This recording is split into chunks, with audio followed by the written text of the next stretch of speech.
Welcome to Sideline Sanity with me, Michele Tafoya, brought to you by Legacy Precious Metals. There has never, ever been a better time to invest in precious metals.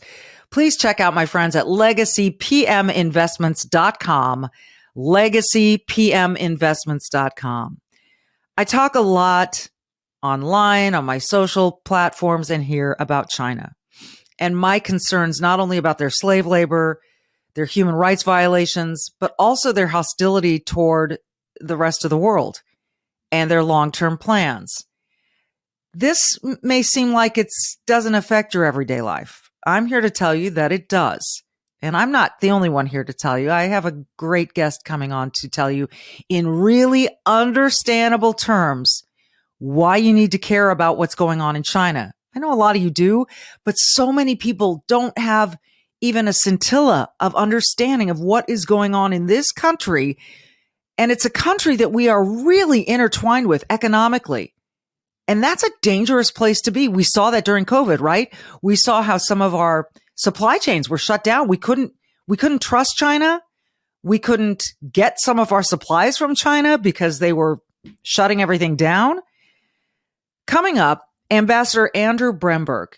He is the president of the Victims of Communism Memorial Foundation. By the way, that memorial just opened up this summer in Washington, D.C. If you get a chance, please visit it. He served as the representative of the United States to the Office of the United Nations and other international organizations in Geneva. He is a wealth of knowledge. He has a great way of putting this stuff in simple terms. I hope you'll stick around and listen because this is really important for every American to understand. Andrew Bremberg, the ambassador, joins us next. For nearly 3 decades, she's reported the action from the sidelines. She started very young. She's covered the NBA, NFL, Olympics, and the college football and basketball national championships. And now, during these insane times in our world, Michele Tafoya thinks we need a serious dose of sanity. This is Sideline Sanity with your host, one of the sanest people on planet Earth, Michele Tafoya.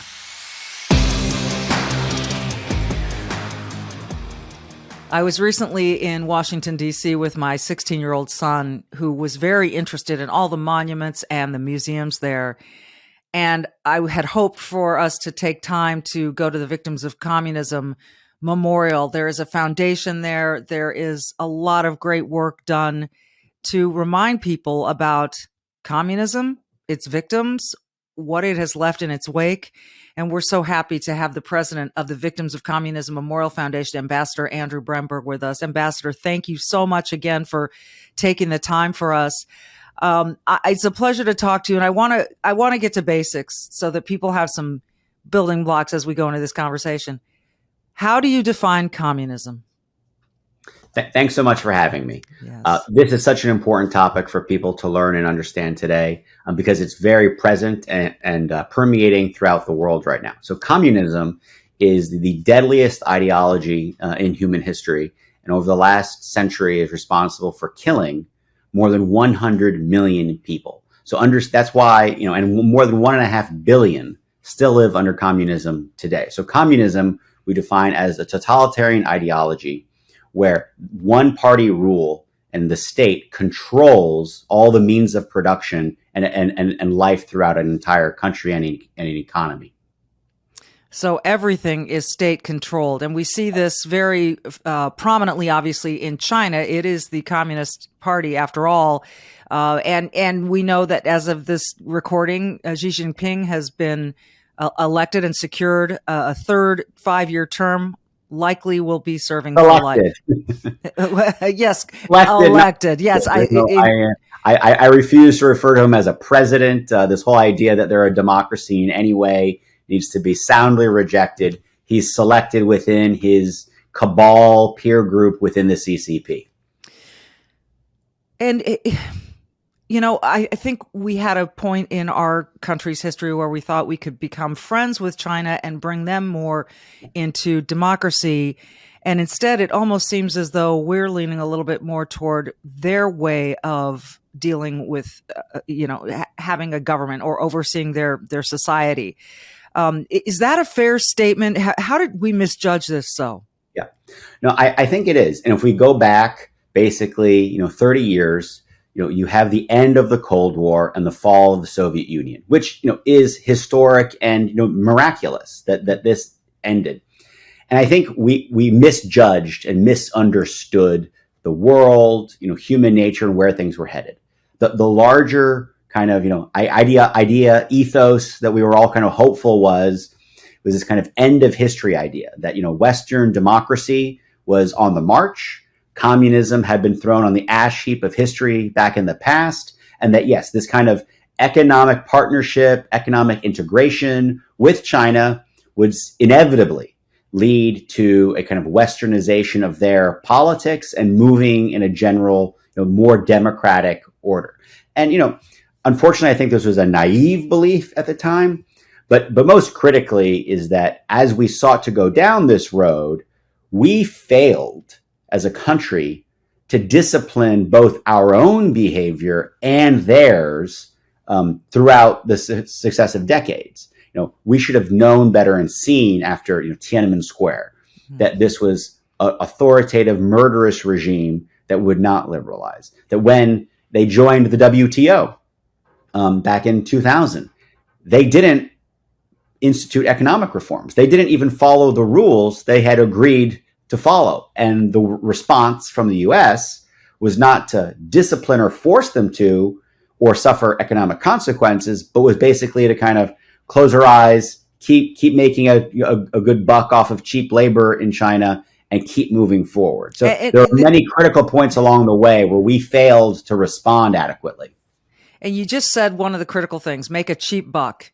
It seems to me that is the driving force behind our quote unquote ignorance. We have to know what's going on over there, but obviously we're benefiting in some way that we allow this behavior to continue. That's right. Are we just that spineless and the almighty dollar is more important? Are we not seeing the long game here? Or is there something else at play? It's baffling to me. No, I think this is the critical question we're facing now. So I think for a long time, we've been very happy to have our head in the sand to kind of make the cheap buck. And while many people were, warning of what was happening in China, the direction they were headed, that this was not working, we tried to kind of hide that from our eyes and just kind of keep going forward. And I think in the last several years, particularly under Xi Jinping, and then just in the last 5 years or so, it's been very, very clear in this kind of ostrich approach to trying to ignore their legal violations, their theft of intellectual property, their massive human rights violations and genocide, just can't be ignored anymore. And they are demonstrably acting out much more aggressively than we had ever kind of anticipated previously. So we are in the process right now where we as a nation are going to have to come to some real decisions about how we chart our path forward vis-a-vis China. And do you think that this is the administration to do it, the Joe Biden administration? Well, I've been disappointed in many ways. I think there's lots of opportunities where they certainly could do more. At the same time, I will say the single area of probably the greatest policy continuity between the Trump administration and the Biden administration has been on China. As I said, I think this administration needs to be doing more, but it hasn't been a huge reversal. Many people expected that there'd be a big reversal of policy across the board after the election. And I think this is an area where we can look and say, at the end of the Trump administration, Secretary Pompeo, who I worked with, he made a genocide determination, legal analysis that what China was doing in Xinjiang in Western China constituted a genocide that is happening today. Right. Millions of Uyghurs in Western China, an ethnic and Muslim minority. And there was a big question. Would the Biden administration reverse that policy? And they did not. And I think that's been important. And we see a growing bipartisan consensus. I'll temper myself and say, not as strong as we need to see yet, right, but a growing bipartisan consensus that to address this national security and human rights threat posed by China. We saw the passage of the Uyghur Forced Labor Prevention Act that happened bipartisan. President Biden eventually signed it. that bans the importation of any goods from Xinjiang because of it's associated with genocide and forced labor. So Right. it's a necessary step. We need to be doing more. And I think what's important is that the public needs to be much better educated to know what's actually happening so that they can help inform their, elected officials, regardless of party, that we have to make serious changes as a country. Absolutely. And this is something I do in my own small way, and I try to bring this out. I was on the set of The View multiple times, and I have one very clear memory, and that is when I mentioned slavery in China. And I won't name names, but one of the co-hosts turned to another and said, there's slavery? There's slave labor in China? She did not know. And I don't know how you can be working for a show that is under the umbrella of ABC News and not know that there is slave labor in China. So we've got that element. We've got the national security element. And of course, the slave labor part falls under the human rights violations. That's right. But let's start with this genocide. What do we know for a fact is happening that Mike Pompeo said we've got to deem this genocide? Yeah, and many people may not know, and your listeners may not know the backdrop here. So as I mentioned, Xinjiang, the furthest western region of China, is made up by ethnic and religious minorities that are called the Uyghurs. Mm-hmm. They're mostly Muslim minorities, and for decades have not really been ruled by China. We're left more kind of autonomously. And what we saw basically going back 10 years is this oppressive policy start to take hold in Xinjiang to suppress the Uyghur population and try to actually get rid of it in a very bizarre and horrific way. So about 6 years ago, we saw actual evidence. We started to see real stories of massive levels of detention and separation of families and horrific things happening in Xinjiang. And we were talking about, people would talk about it publicly, and the Chinese government would basically just lie and say, no, nothing's happening. So then in 2018, we had the first satellite images that showed, an image on the one side that showed, nothing or one old building. And 11 months later, a massive detention facility, arose out of nowhere. So we started saying, what are these facilities? Yeah. And China then began its kind of new pivot to a lie to say, oh, this is part of what they call their poverty alleviation programs. And these facilities are vocational education centers. So we knew this was a lie, but you can't get access to them. It's hard to demonstrate that. Until this year, our organization received tens of thousands of documents from the first ever hack of one of these Xinjiang police stations. So let me repeat that. Tens of thousands of documents from inside. We were not the hackers, but we received this information. The first ever photos from inside these camps. Massive spreadsheets of personally identifiable information on hundreds of thousands of people who have been processed through these camps. Training manuals and instructions for how their security personnel deal with prisoners. And kind of previously secret and never before seen speeches and directives from Beijing and senior party officials to these operations in Xinjiang, acknowledging and directing this mass detention. So we released these Xinjiang police files this summer, and this has had a huge impact on U.S. foreign policy and other countries kind of ripping out and showing evidence to them that this genocide is taking place. And these documents, I'm obviously you've verified these. Yes. There's no way around this being falsified or anything like that. Absolutely not. And in fact, this past summer, the UN Office for Human Rights finally released a report that we had been pushing for years for them to release on the human rights situation in Xinjiang. And the most cited sources for evidence were these Xinjiang police files. And in fact, in a weird, perverse way, when China, who was outraged by this report, attacked the report, they basically validated that these were, in fact, real documents. They were saying we were misconstruing them, though. And there is no misconstruing what is happening here. When you're talking about in these parts of China, up to 2 million people have been detained. I mean, let that sink in. 2 million people. And in the region, that's approximately 15% of the entire adult population has been detained. Would China prefer to wipe this Uyghur population out? I think so. We've not seen, thankfully, we have not seen the kind of mass killings that we've seen by communist regimes in the past. But what they're basically doing is trying to wipe out the identity of Uyghurs. So the ethnic and religious identity. So, you would think that if this was a security concern, most of your prisoners would all be, young men between, 18 and 40.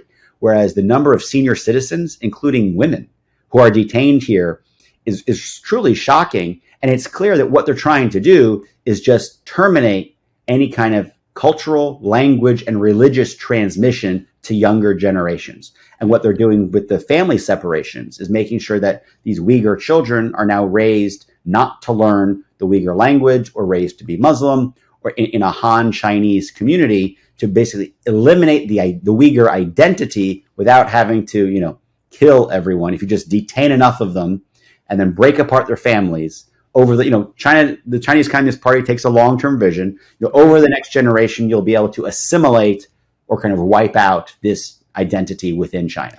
What is the problem that they have with this identity, that it just doesn't conform with their beliefs? We saw the similar brutality in Tibet. This is both part of the kind of Chinese nationalism, but deeply rooted in communist ideology. When you have an ideology in a totalitarian communist state, there is only one party, there is only one message, one truth, and any source of alternative thought is a threat to the state. That includes religion, right? Oh, exactly. So in every case, whether this was in Central and Eastern Europe or Cuba, Latin America, or China today, religion is always a threat. And any religion, any philosophy, any sort of an artistic thought and artistic expression, these are all ways that can deviate from the communist ideology and are by definition a threat to the regime. So they have to be either exterminated or very tightly controlled. Exterminated or very tightly controlled. Let that sink in. We talk about this one province, and yet I'm hearing, and I again, this is stuff I'm hearing, and I'd love for you to be the expert voice on this, that a lot of these people now, this quote unquote slave labor, is being taken out of that province and moved all over China, so that, we can say that we're eliminating imports from this area, but that might not mean that we're eliminating all imports that have been manufactured by slave labor, correct? That is completely correct. And that's such an important point to make. So I mentioned last year, the United States government instituted this new law, the Uyghur Forced Labor Prevention Act, that says, okay, we're not going to allow importation of goods from this region. And the law also says that we're not going to allow importation of goods made from slave labor. But how that's implemented is critical. And what we're seeing is both, in China, they have, these camps in Xinjiang where they do the forced labor in the region. But as you pointed out, they also now, once they've kind of established this massive detention policy, they've gotten everyone detained they want, which they've basically reached that point in the last year. They're now transferring them to other factory or housing facilities in other parts of China. And we have this documented in all of our research as part of this kind of Uyghur labor force that they can provide to other parts of China. So even if it's not coming from Xinjiang, the product very easily, and in many cases likely in certain industries, is certainly tainted by forced labor or slave labor that we're seeing today. The entire solar panel industry from China, yes. Polysilicon, this entire sector is dominated by slave labor of Uyghurs. So these types of products, that has not been fully cut off and banned yet. And that's this next level. We need to make sure this government, our administration here, is rigorously enforcing the law. this is the thing that drives me crazy, that it seems so obvious to me that anything really that comes from China in some way, shape, or form down the line of operation, of manufacture, of logistics, somewhere along the line, slave labor has touched it, which is why it's so inexpensive for us to import rather than getting it anywhere else. All right, we're going to take a quick break because we need to get into the national security implications. I think this is such a massive problem that isn't talked about enough. We're so focused right now on the war between Russia and Ukraine, on our own economic woes at home. But we need to take a long-term approach to the world too, and a long-term view. That's certainly what they're doing in China. More with Ambassador Andrew Bremberg after this. Well, at the risk of sounding like a broken record, the economy is the economy, right? It's the economy, stupid. How many interesting quotes with the word economy can we come up with? The point is, you're feeling it. I'm feeling it. Everyone's feeling the effects of a tough economy. And I'm afraid it's not going to get better soon. Some indications are we're either in a recession already, though some like to deny it, or that we're headed toward one. Either way, you have short-term and long-term decisions to make, and even medium-term. The short-term, you go to the gas station, you go, my gosh, help me. In the long term, you look at your IRA, your 401k, whatever your savings may be, and ask yourself, do you have gold in there? Do you have silver? Any precious metals? If you're considering it, go to Legacy Precious Metals. They are the ones I trust when investing in gold and silver. Now, if you look back to 2008, remember that crash? Those who invested in gold saw some really significant gains. Others, they lost their retirements. So this may be the time for you to start thinking about gold and silver in your retirement plan.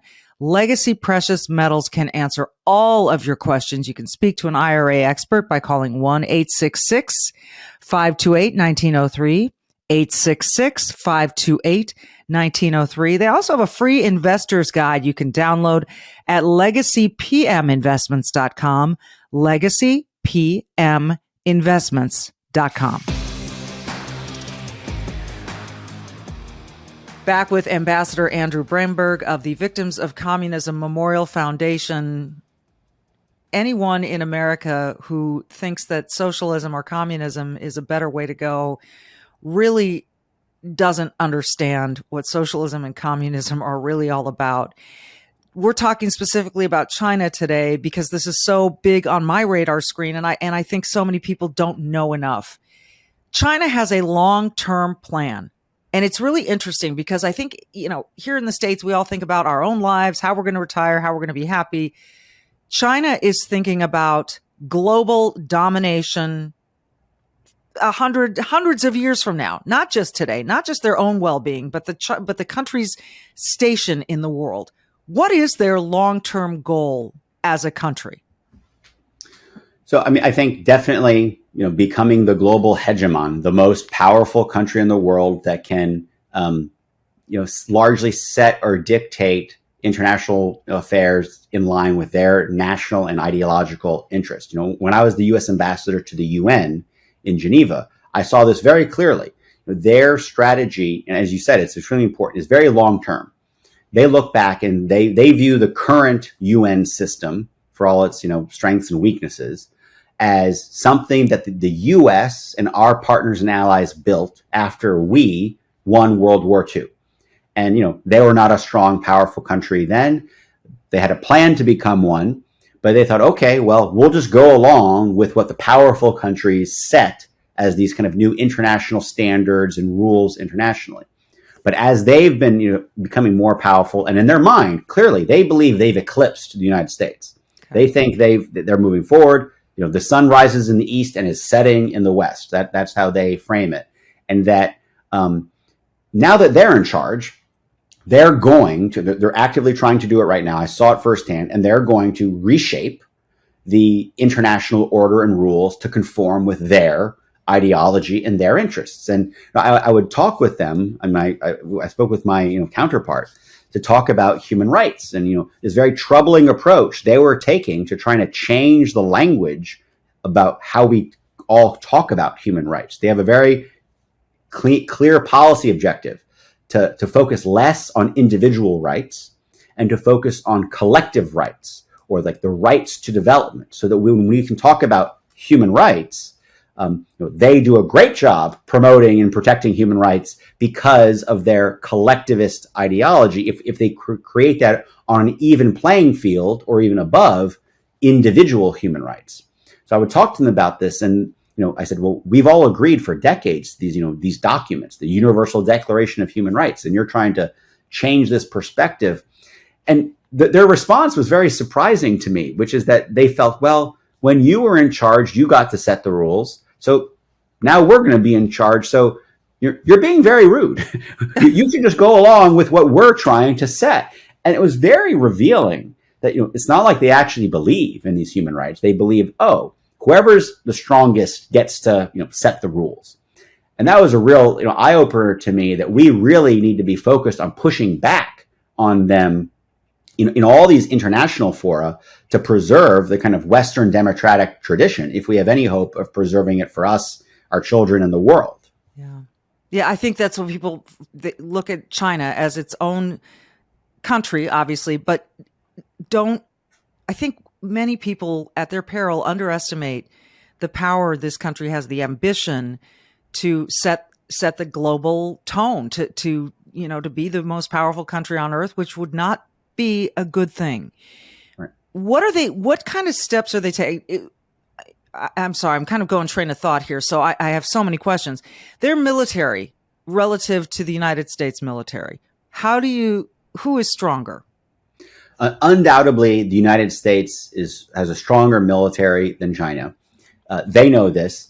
What they've been doing, though, is they've been building their military specifically to outcompete potentially the United States within a particular field of military engagement in the in East Asia and in the Western Pacific. So they have the hope and goal of kind of renewing what is their kind of, in their mind, rightful place as the kind of not just global hegemon, but first the Asian and Pacific hegemon. China for thousands of years, is an old country and civilization, and for most of thousands of years was the kind of gravitational epicenter of Asia.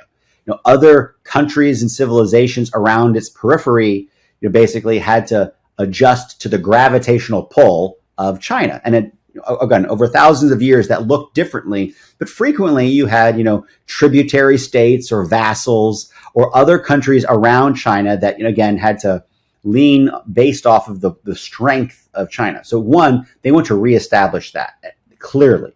What is a huge problem to that is the U.S. military presence in the Pacific that creates a presumptive status quo basically for mostly the last 70 years, that, because of the UN, structure, the US, our military partners and allies, we're not going to allow countries to just, through force, change borders around the world. And so countries like Japan and South Korea and the Philippines and Vietnam have all been able to pursue their own kind of national interests and foreign policy, obviously aware of what China's doing, but not in a kind of servile position vis-a-vis China. And that's something they want to dramatically shift. And that's the kind of first step of replacing that entire region of kind of satellite countries that reorient themselves in a more, servile relationship with China is their next step. Taiwan is a big part of that, right? And that is the first part of that step. Yeah. Their objective with Taiwan and our interest in Taiwan obviously are, they don't work together. And the people of Taiwan, how do they see all of this? Clearly they want to stay independent. This is such a bizarre thing to me when you have an actor like John Cena apologizing for calling Taiwan a country. It speaks to the power of China over maybe the Hollywood industry, all of these industries that China has such a strong. Are we most attracted to that population for ticket sales and that kind of thing, or is there some other weird power structure going on that we aren't seeing? I really think a lot of it is at the core economic, but a lot of it's unseen. So we look at the example of, whether it's the NBA literally kowtowing to China, or that, embarrassing John Cena, I think despicable John Cena approach, apologizing for calling Taiwan a country. Those are more kind of obvious examples. But what is beneath that is there are massive amounts of U.S. financial investments in China, but really has shifted over the last several decades away from it being chiefly a source of cheap labor, which was the kind of first step, but is now focused on market access, right? Like Senna and the NBA, they're not trying to buy cheap goods from China. They want to sell their movies or their NBA games into China. Yeah. And they've invested a lot in it. And, the Wall Street in the United States, if you look at the financial sector, there are massive investments in China. And I think those are mistaken for a number of reasons. One, those are vulnerable. I mean, the Chinese Communist Party has shown just in the last 2 years, they have no compunction, basically seizing and taking control of companies and all sorts of assets within China. So there's a huge, just pure risk associated with that I do not think is, appropriately priced in. But also, it means that they want to keep making money off of doing business in China. So they will do everything they can, a lot of times at the direction of the Chinese Communist Party, to stop and obstruct changes in U.S. policy to protect our own citizens from dangers of China, or to stand up for our own values. So that, I think, is the deeper kind of underlying message, that there's so much money invested in China and in trying to access Chinese markets. The average American investor that has any sort of retirement or 401k is probably invested in China. And that's something that your listeners should think about and check. Are you yourself personally invested in companies that are party to genocide or slave labor? Thank you for putting it so succinctly. It's so difficult because some of the things that are manufactured there are things that now have become indispensable to us. iPhones, and I would love to see, what is it going to take for these disentanglements to occur? Because so many great American companies, Apple being one of them. When are they going to wise up to, or have the patriotism, or even just the long-term view to understand that what they're partaking in here is bereft of our values, is damaging to human rights, and bring those manufacturing plants out of there? I know it's going to be expensive. I've talked to a couple of CEOs about this. I get that the entanglement is difficult, but it seems to me it has to happen. Absolutely. It absolutely has to happen. And my point is, it is happening. And companies that start that process now are going to competitively be better off by starting that and finding a less disruptive, smooth transition out of China than companies that, kind of stick their head in the sand. And when something gets worse, which it inevitably will, are going to have to make rush decisions. Or as we saw in COVID, you have these dependent supply chains that you can't count on. Right. So companies are starting to do that. I know Apple is moving some of their iPhone production out of China. I forget some of the details, but I know that's taking place. And you see it across the board on the supply chain side. They're moving out. I don't want to give them too much credit that's really about standing for human rights, but it's because they know it's an untrustworthy supply chain, as they saw in COVID. So that's moving out. And that is a good step and a good sign.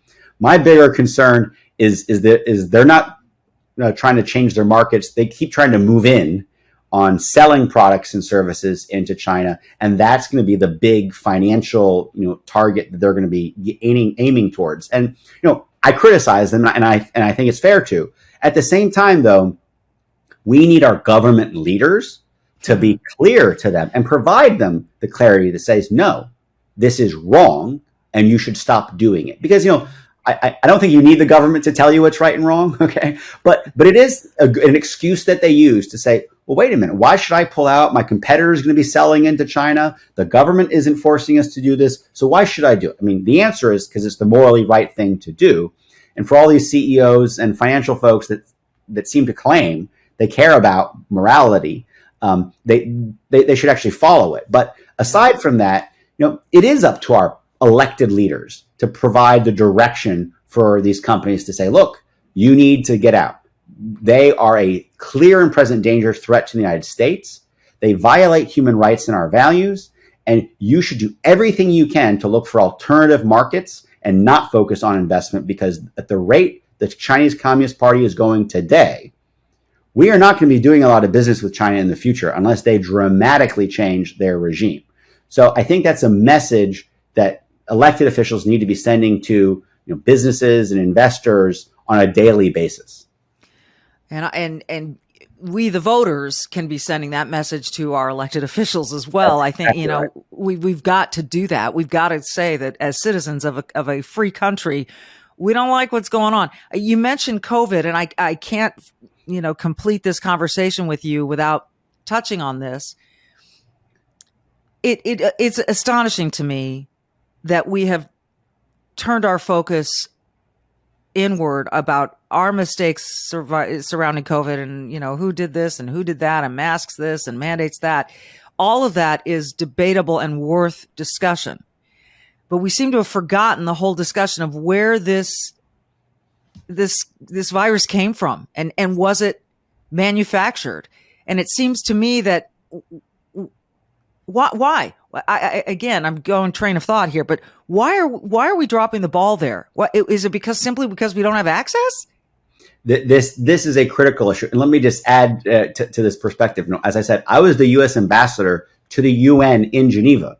That is where the World Health Organization is headquartered. So I was there for the entire beginning of the pandemic, watching China lie to the WHO and to the international community about what was going on. I had regular meetings with the WHO leadership over their lies and failure to objectively communicate with the world about what information China was and wasn't sharing. So right out of the gate, China blocked any meaningful access of outside international experts to begin any examination of what the origin of this virus was. And think about this.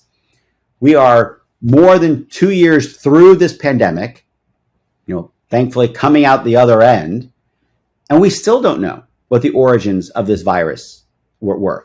And just to put it in context, the fact that it is still so very credible, if not probable, that this virus leaked from either a lab or was part of some sort of collection that they were engaged in, the fact that hasn't been clearly established not to be the case, or on the other side, the fact that there have been zero actual zoonotic origins found that could be intermediary examples is just shocking.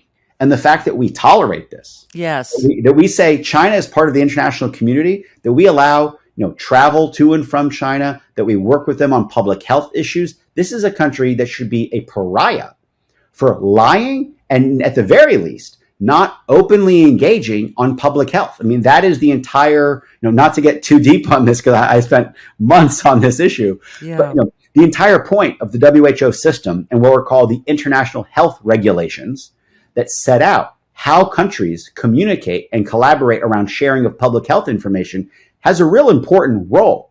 But to allow them to, with impunity, to violate that system and not cooperate, I think has just been deeply damaging to the world objectively, but also to the idea of this international order where we work together. And the fact that there have not been more severe consequences for China is very troubling, because when the next virus pops out anywhere, either from a lab or from nature, right, and whether that happens in China or some other country, have they learned the lesson that we have to be transparent and share this information right away? Or have they, not just the CCP or other countries, have learned, hey, we should really hide things as much as we can, and there won't be consequences. Right, we'll get away with it. This is all happening at the same time that China sucked up the entire PPE supply right when this was happening. So I mean, they knew this was spreading, and they started buying all the PPE that they produce and sell way before other countries kind of realized what was going on. Right. And just an important point to make that I always drove home was that, the Chinese government had, obviously in hospitals and labs, very early versions of this virus. Even if we just take them at their word, in December that they had been analyzing. And they refused to ever share any of the original virus samples that would have been extremely helpful in developing the diagnostics or vaccines or treatments. And we only ended up getting access over a computer to scans of those codes, or eventually access to other strains of the virus that came to our country. But this was an important point, that they never shared the original virus samples that they collected in December even. Why didn't they? Doesn't that just kind of demonstrate that this was a manufactured virus, a gain of function product, and they didn't want to be held responsible? I mean, we don't know. It obviously leads one to think that's probably the case, or that they're obviously hiding something.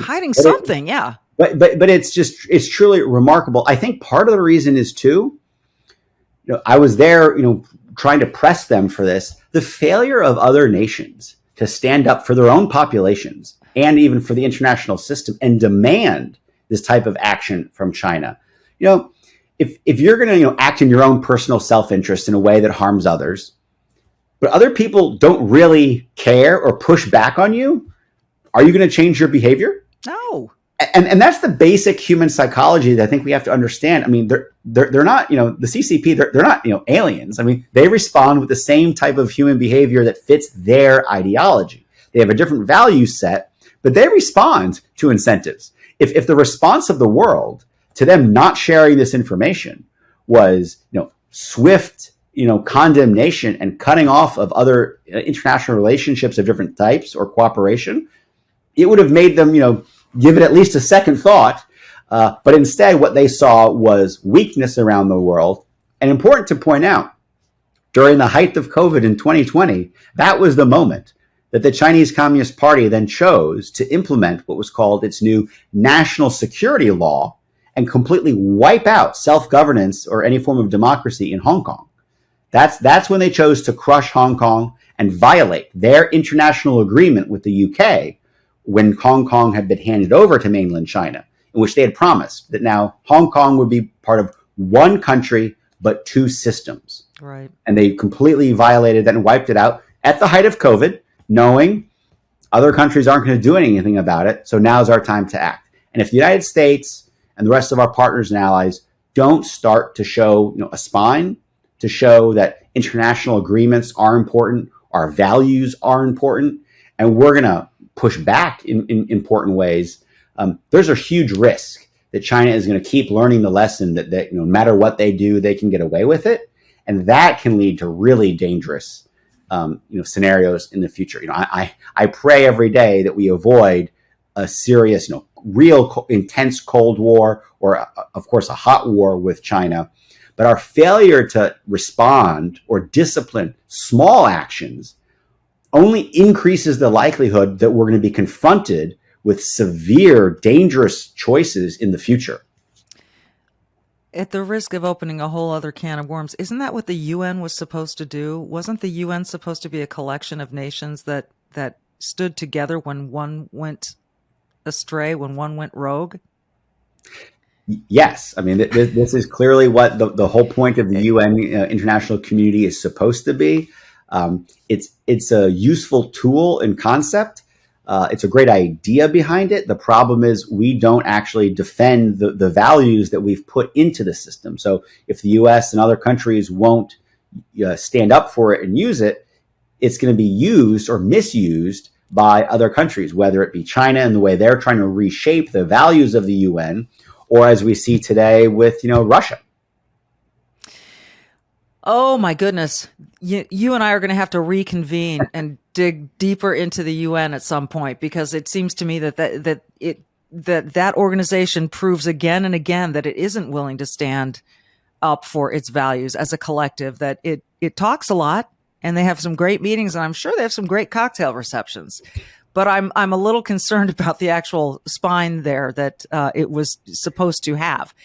Ambassador Andrew Bremberg, this has been so enlightening, and we've only scratched the surface. There's so much to discuss, and you explain it very, very well, and I hope we can have you back. Great. Well, thank you so much for having me, and thank you for your support for our mission Yeah. and for the Victims of Communism Museum here in Washington that we, as you said, we opened this summer. It's so important that people from all walks of life, particularly students and school groups. I encourage all your listeners to tell your schools to bring your students to come see the Victims of Communism Museum, or if they can't come in person, access our information on our website, which is victimsofcommunism.org, where we have all sorts of important educational material to help parents, but teachers teach and educate younger generations about all the victims of communism. So important. It's just massively important. I'm so thrilled that the memorial, the museum has been opened, and that I hope you get just tons of foot traffic, because it is so important. And I appreciate you being with us for this edition of Sideline Sanity. Thanks for joining us, everyone. Don't forget to be brave and stand up for people. Do good. Check out the Victims of Communism Memorial Foundation online. And thanks for sticking around.